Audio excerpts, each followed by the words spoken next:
I met Ryan when we were 15, behind the gym after school, while he was trying to light a cigarette in the wind. He asked if I had a lighter.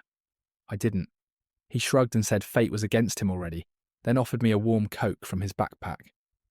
That was Ryan in a nutshell. Everything was a sign the universe was rigged. We bonded over shitty teachers and worse parents. He made me laugh when I didn't want to be alive anymore. I helped him pass math. Somewhere along the way, we decided we were family. When you're young, you don't realise you're signing contracts with people. You just think you're choosing friends. Ryan always had chaos orbiting him. Girlfriends came and went in tearful waves.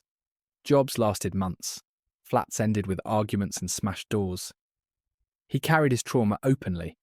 Alcoholic dad, violent stepbrother, foster homes. And everyone treated it like a free pass, including me. I was the one who picked him up at 2 a.m, the one who lent him money, the one who explained his behaviour to other people. I became fluent in excuses, and he called me his anchor. What he meant was, I kept him from drifting too far while he set fires. The night everything finally broke was a Tuesday. I remember because I had work at 6 the next morning. He rang me just after 11, voice tight.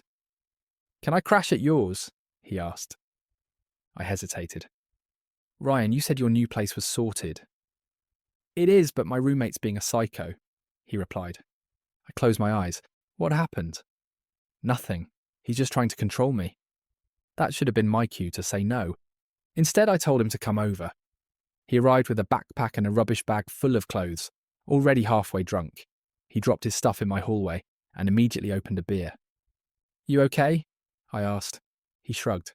Whatever. Half an hour later, there was a knock on my door.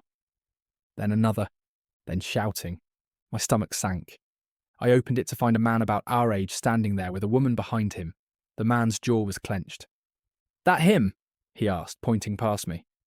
Ryan stepped forward, grinning. "What's up, man?" The guy lost it. "You stole my laptop, you smashed the kitchen door, and you owe me 3 weeks' rent." Ryan laughed and rolled his eyes. Oh my God, dramatic much. I turned to Ryan. "Did you take his laptop?" He didn't answer. The woman behind the guy was crying. "We just want our stuff back," she said. Ryan rolled his eyes. "I told you I don't have it." That's when the guy pulled out his phone. "I already called the cops." Everything went very quiet. Ryan stared at him, then slowly turned to me. "You wouldn't let them take me, right?" My heart started pounding. "What?" "You'll tell them I've been here all night." My mouth went dry. "Ryan." He stepped closer, lowering his voice. "Come on. You know how this goes. They always side against me." Sirens wailed somewhere distant. I thought about every time I'd covered for him. Every version of reality I'd rewritten to protect him. "No," I said. He blinked. "What?" "I'm not lying to the police." His face hardened. "So that's it?" "That's it." The cops arrived minutes later, 2 of them. Calm, practiced. They asked questions.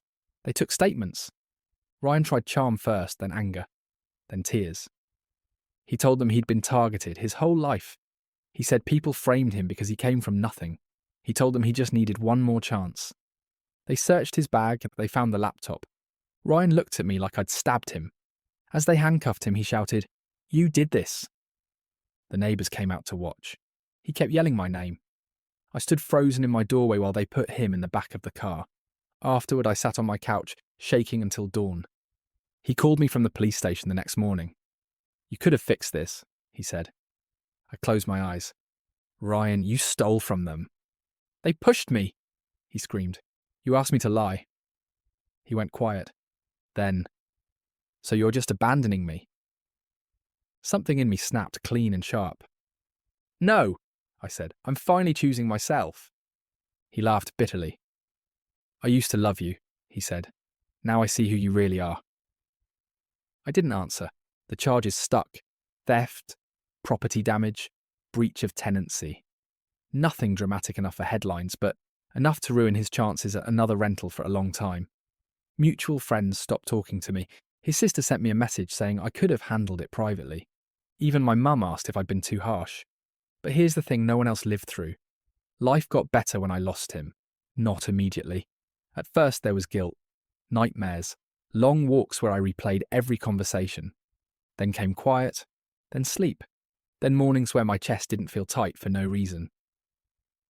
I still think about him sometimes. I wonder if he ever looks in the mirror, if he ever connects the dots, if regret ever finds him in the small hours. But I don't reach out. Some friendships don't end with closure. They end with sirens, and you have to let that be enough.